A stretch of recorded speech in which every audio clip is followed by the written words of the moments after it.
여러분 안녕하세요. 이번 학기에 방재안전관련법을 여러분들하고 같이 공부하게 될 최재남 교수입니다. 이번 시간은 이번 학기 방재안전관련법에 대한 첫 시간이라서 여러분들하고 오리엔테이션 개념으로 방재 안전 관련 법에 대해서 이 과목에 대해서 간단히 설명하는 그런 시간으로 갖겠어요. 그래서 실제적인 거는 이제 다음 주부터 이제 하기로 하고, 이번 시간은 과연 방재하고 안전이 뭐며 거기에 대한 관련 법들이 어떤 것들이 있는지 여러분들한테 소개를 하는 그런 시간으로 할게요. 자, 방재는 뭐냐? 방재는 재난을 방지하는 그런 일을 하는 게 방재죠. 재난을 방지하는 그 재난은 뭐냐? 재난은 일반적으로 사회적 재난, 그 다음에 자연 재난, 뭐 이런 걸 이제 재난이라고 그래요. 자연 재난은 여러분들 뭐 다 많이 들어보셨겠지만, 뭐 예를 들어서 홍수, 뭐 가뭄, 뭐 지진, 뭐 이런 자연 현상으로 인해서 발생하는 재난을 우리가 자연 재난이라고 그러고, 사회 재난은 이제 사회적으로 인간에 의해서 발생되는 그런 재난들. 지금 여러분들 코로나 때문에 이렇게 우리가 얼굴도 못 보고 목소리만 듣고 이렇게 강의를 하고 있죠. 이것도 사회적 재난에 포함이 돼요. 그리고 지난번에 그 화재 발생 이런 것들이 여러 번 있죠. 이런 화재라든가 이런 것들이 이제 사회적 재난에 해당이 되고요. 그 다음에 이제 안전은 여러분들 안전은 여러 가지 안전이 있죠. 우리가 아, 뭐 생활하면서 생활 안전, 그 다음에 가정에서의 안전, 뭐 우리가 일하면서 발생하는 그 산업 안전, 또 교통 안전, 뭐 여러 가지 안전들이 일반 우리가 인간의 그 재산과 생명에 관계되는 이런 것들을 우리가 안전이라고 그러죠. 이거를 이제 이런 걸 안전이라고 하는데, 이거를 우리나라에서 여기 이제 방제하고 안전에 관련된 이런 법규들을 제정을 해놨어요. 거기에 이제 재난을 방지하고 안전을 확보하기 위해서. 그래서 이번 학기에는 이 방제하고 안전에 관련된 법들에 대해서 공부를 하게 할 건데, 이게 굉장히 범위가 넓어요. 그래서 이걸 다 할 수는 없고, 방제에 관련된 거, 우리가 왜 방제에 관련된 법을 왜 알아야 되느냐? 여러분들이 안전과학과 학생으로서 방제에 대해서 우선 알아야 되겠고, 그 다음에 지금 국가 공무원들, 뭐 지방직이나 중앙직 공무원으로서 방제 안전직을 뽑고 있어요. 방제 안전직을. 그러면 그 방제 안전직을 공무원을 이제 지원하기 위해서는 시험이 공무원 시험이 방제 관련돼서 그에 관련된 법규가 시험에 출제돼요. 그래서 여러분들 학교 이제 공무원이 되고 싶은 사람들은 요 방제에 관련된 법규를 공부를 필히 해야 되고, 그다음에 이제 안전 쪽은 여러분들이 이제 안전관리사에 나가서 안전관리자 역할을 하려면은 우리가 이제 산업안전이라든가 뭐 그에 안전 관련된 법규들을 필히 알아야 되고, 특히 제 과목을 들어본 학생들은 제가 뭘 중점적으로 강조하는지 알 거예요.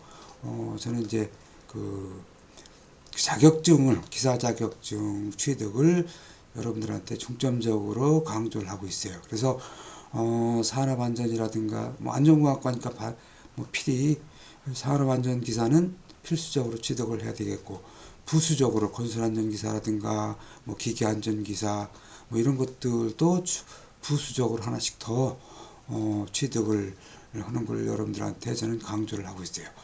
그거를 이제 그 취득을 하려면은 산업안전에 관련된 그런 법규를 공부를 해야 돼요. 그래서 이번 학기 이 시간은 산업안전하고 그 방제에 관련된 법규에 대해서 여러분들한테 소개를 할 예정이에요. 그래서 여러분들이 이제 그 점을 여러분들이 알고 공부를 좀 해주길 바라요. 그래서 이번 학기 이 방제안전관련법을 통해서 안전기사라든가 또 뭐 공무원이 되고자 하는 그런 사람은 공무원 시험에 미리 대비하는 그런 기회가 되길 바라요. 자, 그러면 우리가 이제 이제 일단 이번 과목이 뭐 법이니까 그 법이 뭔지 간단히 뭐 여러분들은 이제 법과대학교 뭐 법을 공부한 사람은 아니니까 법에 대해서 뭐 자세히 알 필요는 없지만, 그래도 기본적으로 뭐 법이란 뭐냐, 우리가 살아가는데 법이란 뭔지는 좀 알고 넘어가야 되겠죠. 그래서 법이란 뭔지를 좀 알고 넘어가자고요. 자, 법은 첫 번째, 나라와 국민이 모두 다 같이 지켜야 하는 나라와 국민의 약속이다. 이게 법이라는 거는 우리가 뭐 예전 뭐 선사시대 때부터 법이 있었던 거는 아니죠. 법은 뭐야? 법은 우리 국가 이제 사회 그 전체 구성원들이 우리 이렇게 사는데 이렇게 이런 규정을 가지고 살자 하고 정해놓은 것을 우리가 법이라고 그래요. 그래서 나라와 국민의 약속. 법은 누가 만들어요? 그러니까 결국은 법은 국민이 만들고, 국민의 대표인 국회의원들이 법을 만들죠. 그래서 우리나라에 이러이러한 그 기준을 둬야 되고 이러이러한 법이 있어야 되겠다 해서 만드는 것이 법이에요. 그래서 두 번째는 국가의 강제력을 수반하는 사회규범이고 사회적 정의다. 이거는 이제 그 사회가 법을 만들었으니까 이걸 법을 만들고 이게 뭐 강제적으로 안 하면은 뭐 법을 지켜두고만 안 지켜두고만 하면 안 되겠죠. 그래서 강제력을 수반하죠. 법을 안 지키면은 벌을 주고 이렇게 그렇게 해서 강제적으로 법을 지키게 하는 그런 사회규범이고 사회적 정의다. 그러니까 정의라는 거는 뭐가 정의인지는 우리가 잘 몰라요. 그 대신 우리가 이건 정의다라고 약속을 해놓은 게 정의다 이거야. 그래서 법은 사회규범이고 사회적 정의다 이렇게 얘기할 수가 있죠. 그리고 세 번째, 국가 및 공공기관이 제정한 법률, 명령, 조례, 규칙 등. 이건 이제 법은 이제 헌법도 있고 뭐 법률도 있고 명령도 있고 조례, 규칙 등 여러 가지 뭐 이런 거 여러 가지들이 있어요. 이런 걸 다 우리가 법이라고 얘기한다. 이렇게 이해하면 되겠고, 네 번째, 사회 공동 생활에 있어서 질서를 형성하고 다 같이 자유롭고 올바르게 잘 살 것을 목적으로 하는 규범이다. 법은 혼자 사는 게 아니죠. 사회는 여럿이 사회 공동 생활을 유지하기 위한, 질서를 유지하기 위한 그런 수단이죠. 수단으로 만든 게 우리가 법이다 이렇게 보면 될 거예요. 그 다음에 다섯 번째, 서로가 자제하고 존중함으로써 더불어 사는 공동체를 형성해 나가는 평화의 질서. 이것도 질서죠. 그리고 여섯 번째, 법은 국가적 시스템 중의 하나이고 법치 국가에서는 국가를 움직이는 가장 중요한 시스템이다. 법이 없이는 국가를 움직일 수가 없죠. 그러니까 법이 없으면은 그 질서도 없고 국가 자체가 존재할 수가 없죠. 그래서 우리는 이런 걸 우리가 법이라고 얘기를 하고 있어요. 그래서 우리가 뭐 법치주의 국가다 뭐 이런 얘기 많이 하고 있고, 법은 아주 오래전부터, 그러니까 국가가 생기고 난 이후 법을 우리가 법이라는 것을 만들었어요. 그래서 로마 시대 때 기원전 우리가 이제 뭐 4대 문명 뭐 이런 뭐 세계 4대 문명 뭐 이런 것도 있고, 그 뒤에 로마 시대 때가 있죠. 로마 시대 때에도 로마법이라는 걸 만들어서 로마가 그렇게 크게 큰 제국이 될 수 있었고, 또 중국에서도 중국 황하 문명이 발전하면서 춘추 전국 시대에 법가라는 것이 뭐 유가, 법가 뭐 이런 것들이 있죠. 그래서 법을 중요시하는 게 우리가 법가라고 해서, 다 국가가 형성이 되면 법부터 만들었죠. 이렇게 해서 법이 없으면은 국가가 존재할 수가 없는 거예요. 자, 그렇게 우리가 이해를 하면 될 거고. 자, 그러면 우리나라의 법의 위계 구조는 어떻게 돼 있느냐? 우리나라의 법의 위계 구조는, 자, 첫 번째 헌법이 있고, 두 번째 법률이 있고, 그 다음에 세 번째 명령이 있고, 네 번째 조례가 있어요. 그리고 다섯 번째 규칙이 있습니다. 자, 요거는 이제 제일 상위법을 우리가 헌법이라고 그래. 헌법은 국가 성립의 약속, 국가의 기본 법칙으로서 국민의 기본적 인권을 보장하고 국가의 정치 조직 구성과 정치 작용 원칙을 세우며 시민과 국가의 관계를 규정하거나 형성하는 최고의 규범이다 이거죠. 헌법은 최고의 규범이다.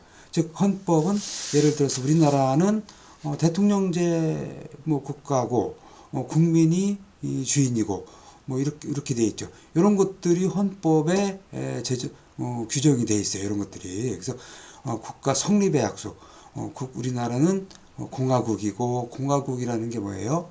국민이 국가의 주인이고, 대통령을 우리가 국가의 수반으로서, 대통령은 우리 국가의 우리나라의 왕이 아니죠.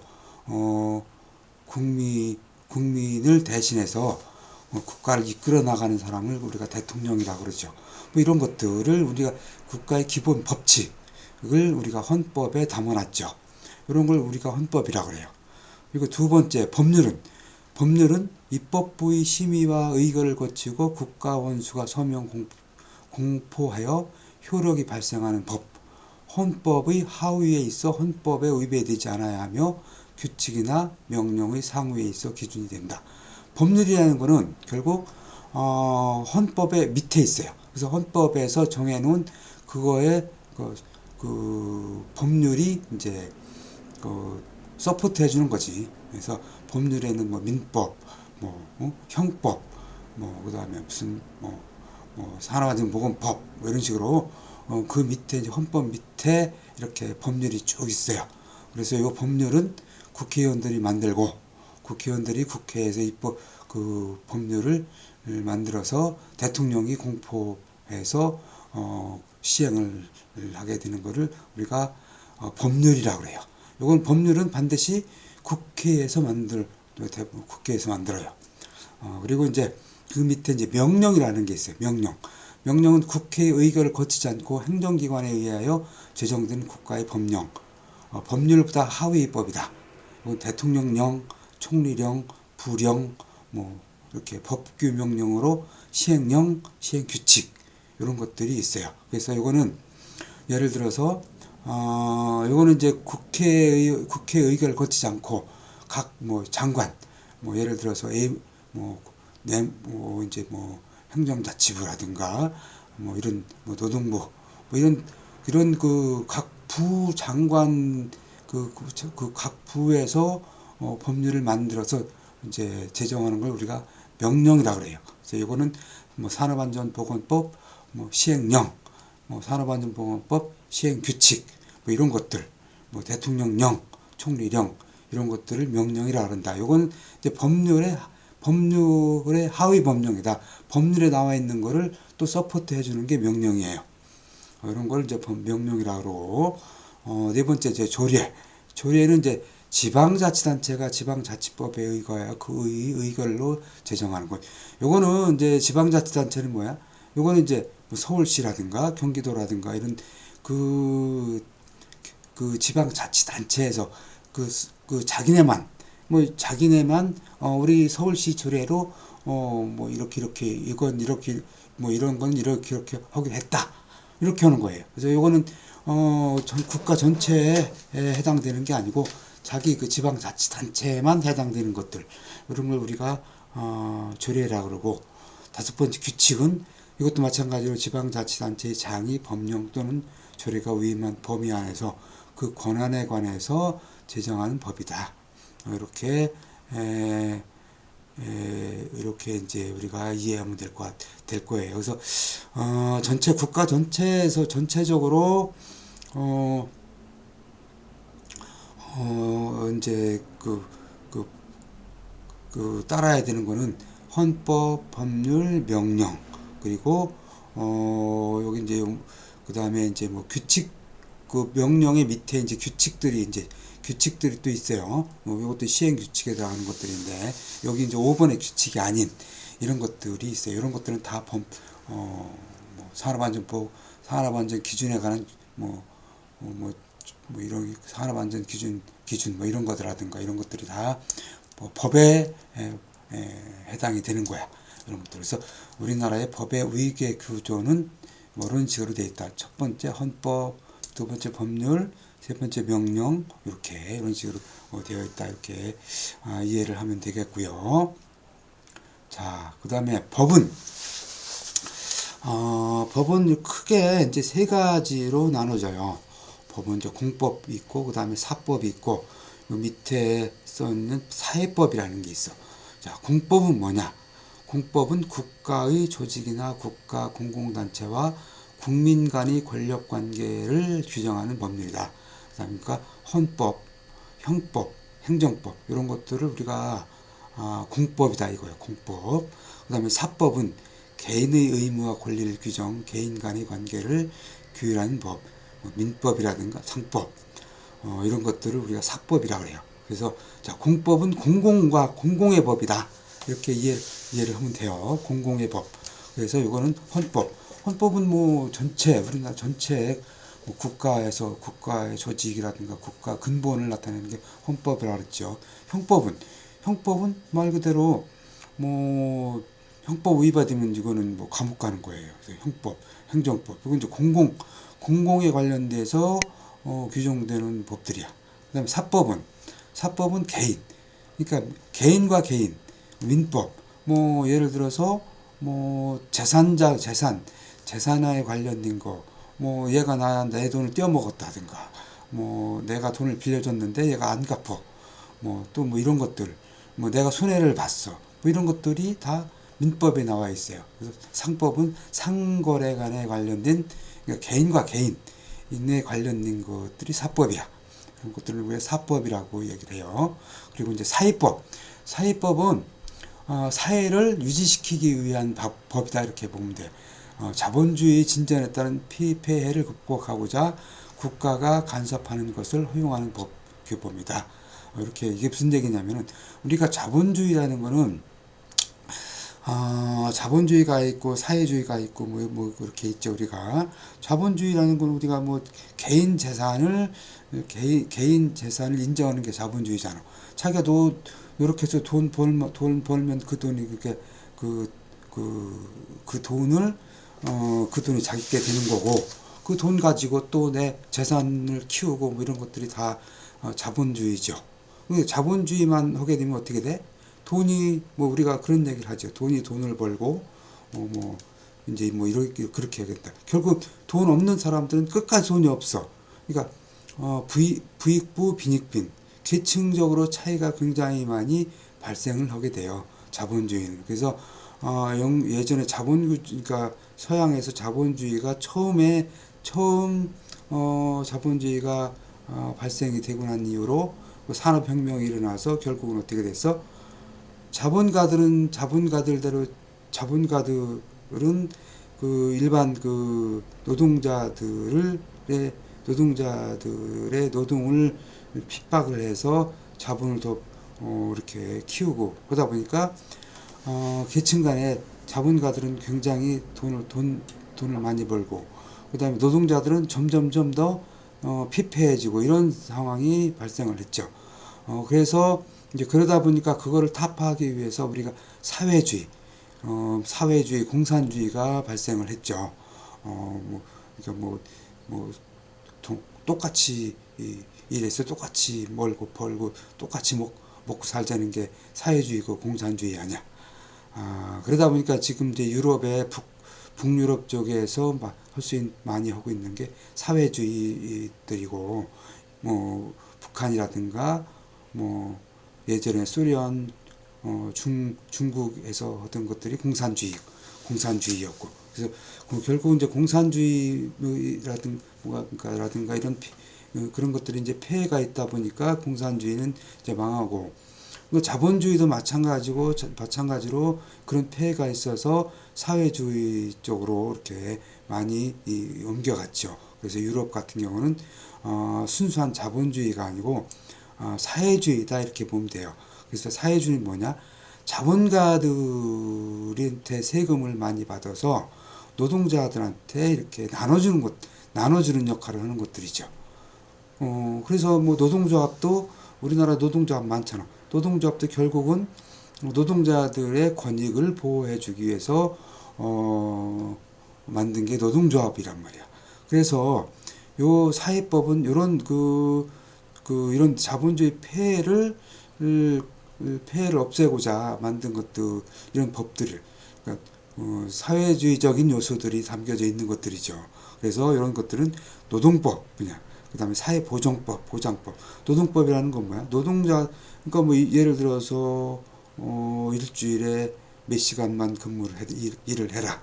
그리고 최저임금을 얼마 이상으로 해라. 이런 것들은 다 노동법이에요. 노동법에 관련된 거야.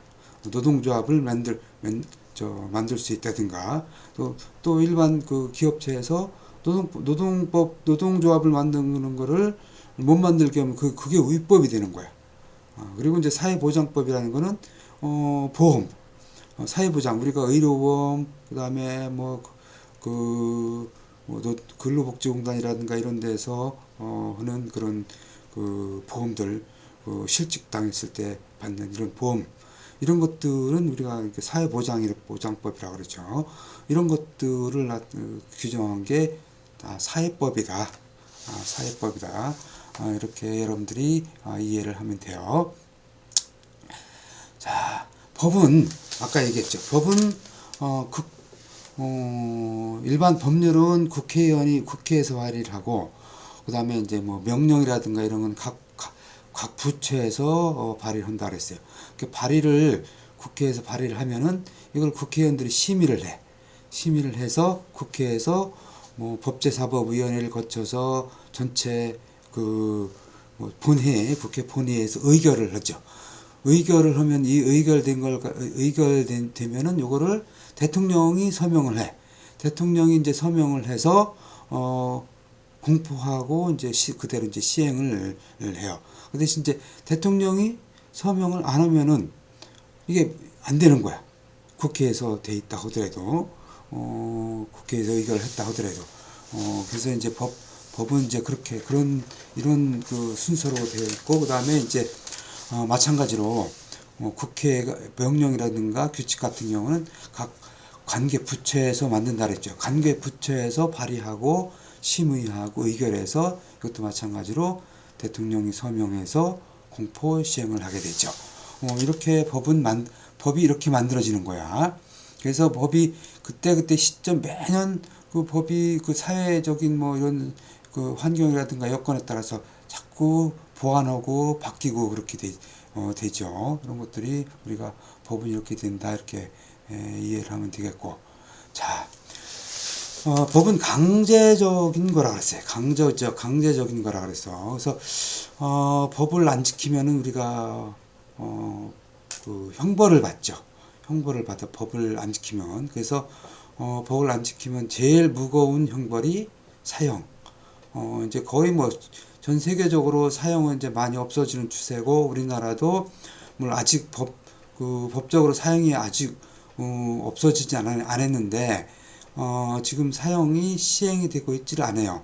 97년도인가 뭐 이때 사형이 시행되고, 그 이후로는 사형이 한 번도 시행이 안 돼 있는 걸로 알고 있어요. 그러니까 법원에서 판결은 사형을 받았지만 실제로 사형 집행이 지금까지는 안 되는 걸로 알고 있어요. 그래서 뭐 유럽이라든가 미국의 이제 각 주별로니까 이런 데는 이제 사형 자체가 법률적으로 없도록 그렇게 만든 나라도 많이 있고, 물론 강한 나라는 뭐 지금도 사형을 많이 집행까지도 많이 하고, 중국이라든가 뭐 이런 데서는 뭐 사형 집행도 뭐 공개 처형을 한다든가 이런 것도 많이 있죠. 자, 그럼 뭐 국가적으로 뭐 나라별로 틀린 거고, 그다음에 징역은 뭐 교도소에 수감되는 걸 우리가 징역이라고 그러죠. 그래서 수용자를 교도소 내에 구치하고 일정한 일을 하도록 하는 형벌이다. 이런 것들을 우리가 징역이라고 하고, 유기징역은 1개월 이상 30년 이하, 형을 가중 시 최대 50년.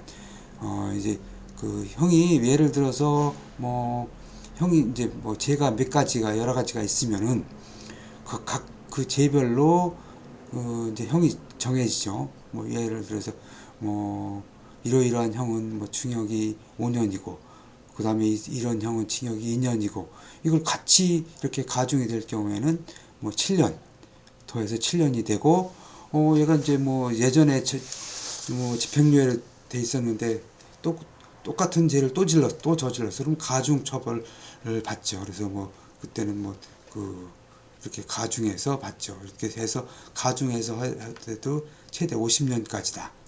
50년까지다. 징역은 그렇게 이해하면 되겠고, 금고는 수용자를 교도소 내에 구치하나 일은 시키지 않는가, 일은 안 시키는 걸 우리가 금고라고 그러고, 구류는 수용자를 교도소 내에 구치하여 자유를 박탈하는 것으로서 한 달 미만을 우리가 구류라고 그런다.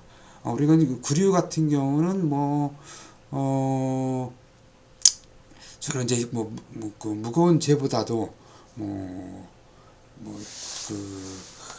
무슨 우리가 이제 사회적으로 지탄을 받는 그런 죄를 졌을 때 우리가 구류를 많이 살죠. 예전엔 많이 있었는데 지금들은 많이 없나 봐요. 예전엔 머리만 길러도 그 70년대 유신 시대에는 장발 머리만 길게 길러도 구류를 살고 그랬었어요.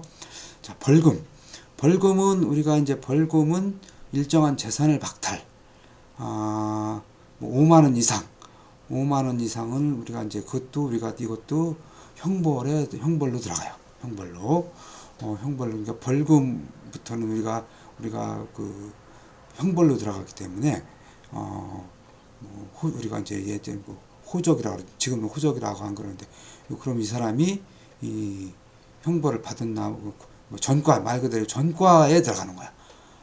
전과자에. 그래서 이제 여러분들이 그걸 반드시 알아야 돼요.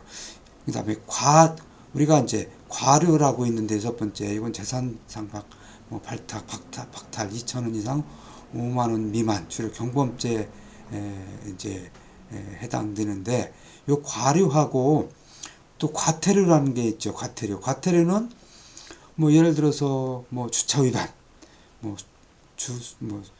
속도 위반, 또 그다음에 무단횡단할 경우에 우리가 과태료 받죠. 이런 건 과태료라 그래. 요거는 전과에는 들어가지 않아요. 행정민사상 질서법이야, 이거는. 그래서 이거는 과태료는 우리가 소위 얘기하는 전과에는 포함이 안 돼요. 과태료는. 그래서 이거는 그냥 요 과태료 돈만 내면 이제 되는 거죠. 그러니까 우리가 형벌은 법을 위반했을 때 이제 받는 형벌은 이런 것들이 있다 하는 거를 우리가 이제 이해를 하면 되겠고, 그다음에 이제 몰수 이건 뭐 재산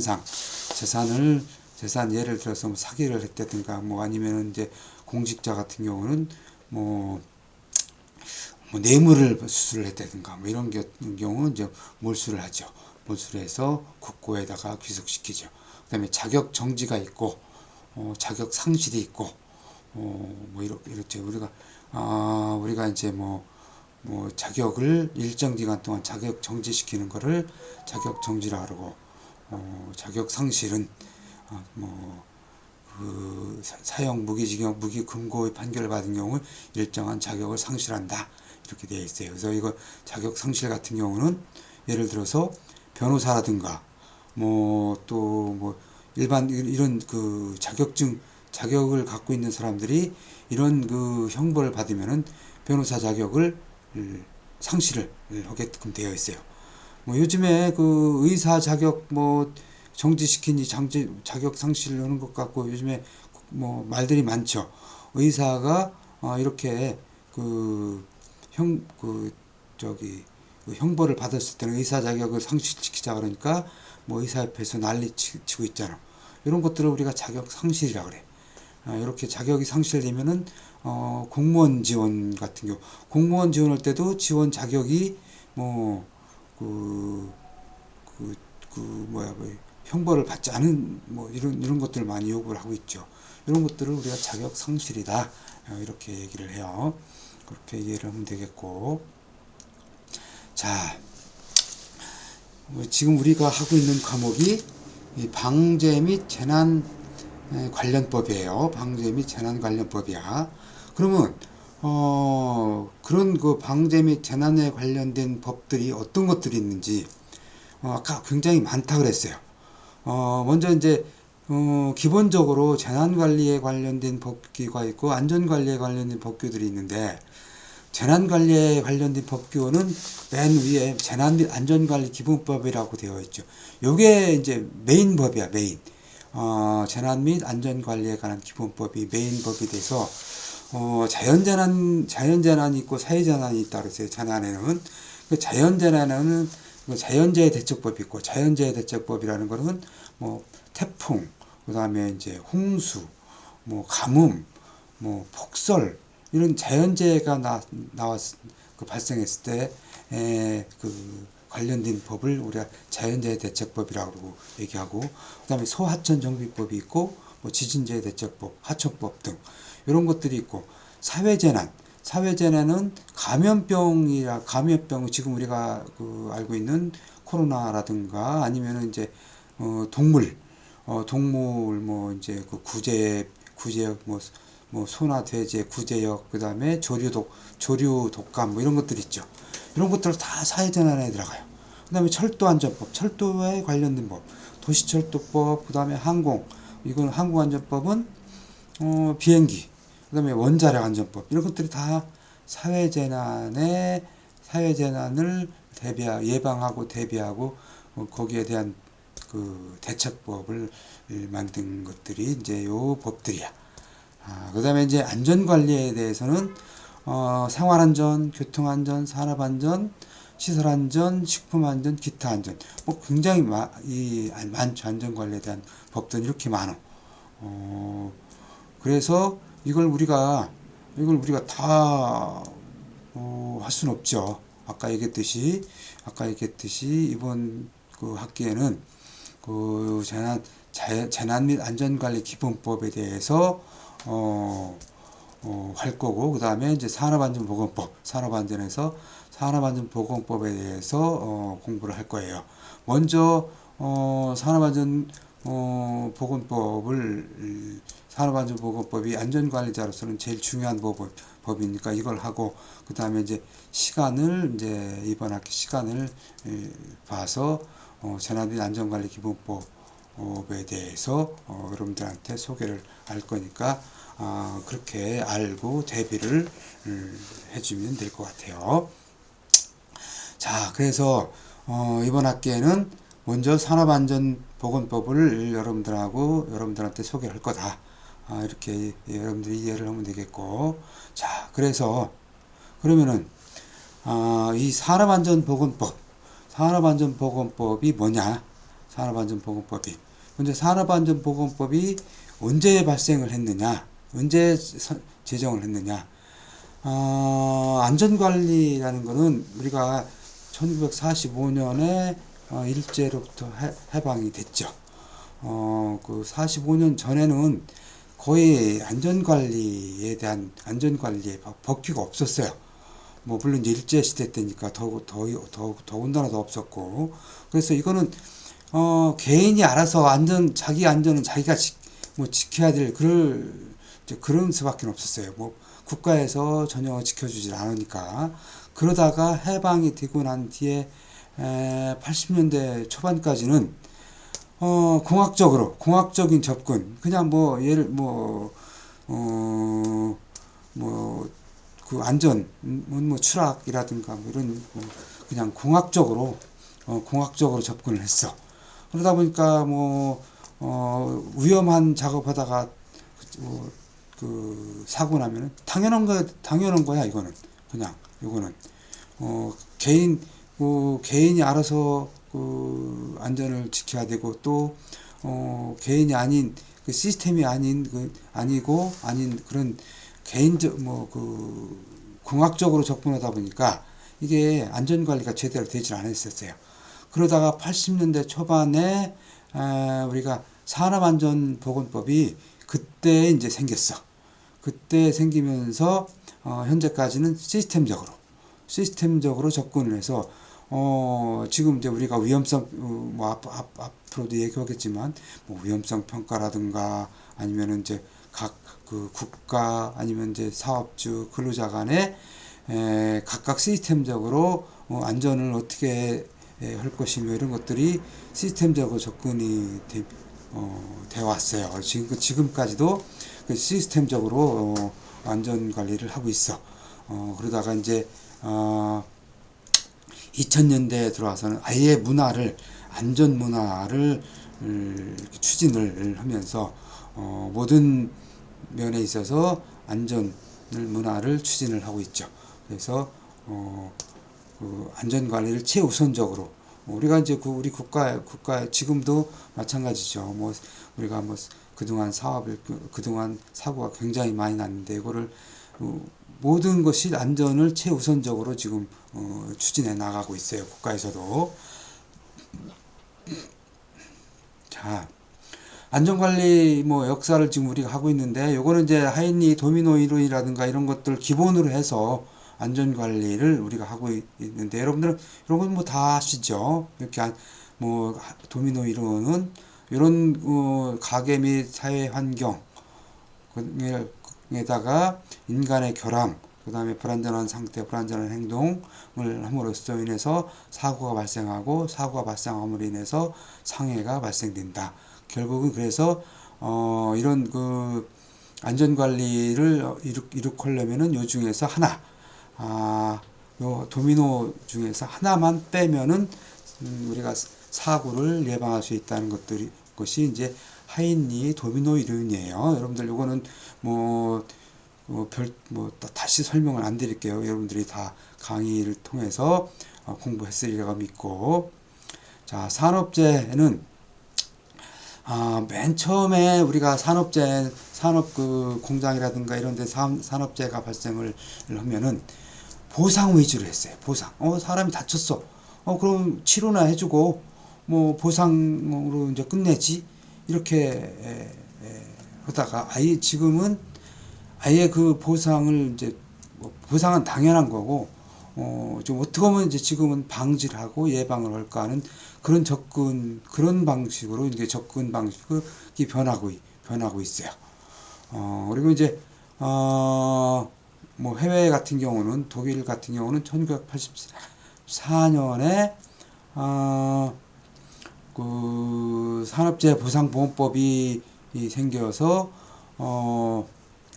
산업재해가 발생되면은 이제 보험으로 인해서 보상을 해줬고, 그다음에 우리나라 같은 경우도 1963년에 산업재해 보상보험법을 만들어서 우리가 산재보험이라 그래요. 산재보험. 산업재해가 발생하면 산재보험에서 보험금을 지불하고, 그래요. 어, 이제, 근데 이제 이런 산업재해 같은 경우는 그동안은 기술적인 한계가 있고, 인권 경시 풍조가 있었어요. 그러니까, 사람의 목숨을 근로자가 다치고 오는 것에 대해서, 크게 좀 경시하고 있는, 풍조가 좀 있었는데, 그리고 사업주 등에 대한 민사배상 청구가 금지돼 있었는데, 이거는 사업주 등에 대한 민사배상 청구가 금지돼 있다는 뭐냐면, 사고가 났어. 그러면 네가 다 잘못해서 사고 났고, 회사 사장은 책임이 없어. 이런 추세로 갔었어요. 이제 그런 것들이 이제 지금은, 사업 책임을 사업자한테 다 이제 책임을 전가해서 사업주로 하여금 근로자들의 안전을 확보할 수 있도록 그렇게 하고 있어요. 그리고 이제 그 생산이라든가 품질보다는 안전을 더 중요시하는 그런 풍조로 가고 있어요. 지금은. 자, 산업안전보건법 제정은 이제 우리나라 같은 각국에 이제 생겼은 거고, 우리나라 같은 경우는 산업안전보건법이 1981년도에 제정이 되어 있어요. 그럼 1981년도 이전엔 뭘로 했느냐? 근로기준법을 이제 근로기준법에 그 산업안전에 대한 그 기준을 좀 포함을 하고 있다가, 아예 1981년도에 산업안전보건법이라는 걸 근로기준법에서 분류해서 산업안전보건법을 제정을 했어요. 그렇게 해서 이제 근로기준법에 근로보건관리 규정, 근로안전 규정으로 이렇게 만들었다가 81년도에 산업안전보건법을 제정을 했다. 이렇게 이해를 하시면 되겠고, 자, 그러면은 우리나라의 산업안전보건법의 체계는 어떠냐? 체계는 근로기준법에서 산업안전보건법으로 이렇게 만들었다고 그랬죠. 그래서 중화학 공업에 의한 그러니까 이제 81년대 오기 전에 경공업에서 중화학공업으로 이제 바뀌면서 산업화가 우리나라도 급격하게 진행이 되고, 그다음에 기계기구의 사용이 증가됐고, 그다음에 이제 새로운 공법이 채용이 돼서 산업재해라든가 이런 것들이 대형화되고 아주 굉장히 많이 빈발하게 돼 있어요. 그래서 사망 사고도 많이 나고, 또 유해물질 대량 사용해서 직업병도 증가됐고, 이러다 보니까 이제 그 산업안전의 중요성이 더욱더 부각이 되면서 산업안전보건법을 81년도에 제정이 됐다. 이렇게 이해해 보시면 되겠고, 근로기준법에서 산업안전보건법으로 그래서 이제 바뀌면서 산업재해 예방을 위한 사업주 및 근로자의 기본적인 의무를 산업안전보건법에 명시를 했고, 그 다음에 노동부에 산업안전보건정책심의위원회를 두어서 산업재해 예방에 관한 주요 정책을 심의하고 조정을 법적으로 산업안전보건법의 제정을 아예 해버렸어요. 그리고 유해 위험성 있는 사업의 안전보건관리 책임자와 안전관리자, 보건관리자 선임을 선임하도록 했고, 산업안전보건위원회를 설치하도록 그렇게 했어요. 그리고 안전보건 관계자 및 근로자에 대한 안전보건 교육을 실시하도록 산업안전보건법에 제정이 되어 있어요. 그래서 여러분들 그 안전공학과를 맨 처음 대학교에 안전공학과를 만든 것도 이 81년도 이후에 만들어졌어요. 그 전에는 안전공학과 자체가 없었어. 그만큼 안전에 대해서 관심이 좀 덜 했었죠. 그래서 아마 내가 알고 있기로는 안전공학과가 제 맨 처음에 생긴 학교가 1983년도에 안전공학과가 처음 만들어진 걸로 그렇게 알고 있어요. 그렇게 여러분들이, 그러니까 그만큼 이제 중요해졌다는 거야. 그 산업안전보건법을 만들어지고 함으로써. 그리고 이제 산업안전보건법에 작업환경 측정을 의무화했고, 그러니까 근로자들이 작업을 할 수 있는 그런 환경이 제대로 되어 있느냐 안 되어 있느냐 이런 측정을 하도록 되어 있고, 특수건강진단 제도를 도입했다. 즉 건강진단은, 여러분들 일반적인 건강진단은 뭐 이렇게 좀 적었지만, 우리가 특수 분야에서 작업하고 있는 사람들, 예를 들어서 뭐 탄광, 그 다음에 탄광에서는 뭐 진폐증 같은 것들이 많이 발생하죠. 그 다음에 원자력, 뭐 이런 것들, 이런 그런 여러 가지 그 여러 가지 분야에서 특수건강진단 제도를 도입하도록 되어 있고, 다섯 번째, 산업재해 예방 시설의 설치, 그 다음에 운영 방법 및 정부의 지원 육성 방안 지정 및 산업재해 예방에 관한 과학기술의 진흥과 연구개발 추진 보급, 이런 것들이 산업안전보건법에 제정이 되어 있다. 이렇게 이해하시면 되겠고, 자, 그러면 산업안전보건법의 목적이, 이 산업안전보건법을 만든 목적은 뭐냐? 만든 목적은 산업안전 및 보건에 관한 기준을 확립하고 그 책임의 소재를 명확하게 하여 산업재해를 예방하고 쾌적한 작업환경을 조성함으로써 노무를 제공하는 자의 안전 및 보건을 유지 증진하는 목적으로 한다. 즉 산업안전보건법의 최종적인 목적은 노무를 제공하는 자, 그러니까 근로자의 안전과 보건 유지 및 증진을 최고의 목적으로 우리가 산업안전보건법을 만들었다. 이렇게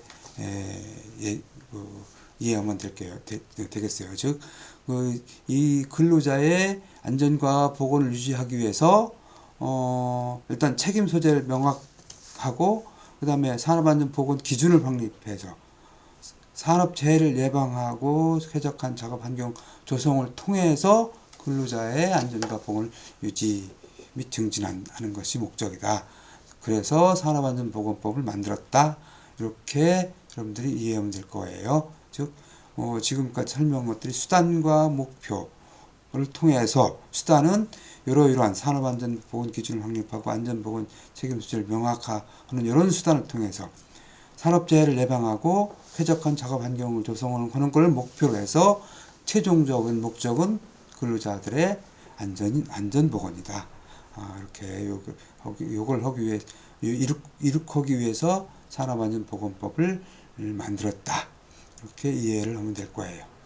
자, 그래서 산업안전보건법은 맨 최상위 법률인 헌법 밑에 산업안전보건법이 있고, 그 밑에 산업안전보건법 시행령이 있어요. 대통령령으로. 이건 우리가 명령이라 그랬지. 명령.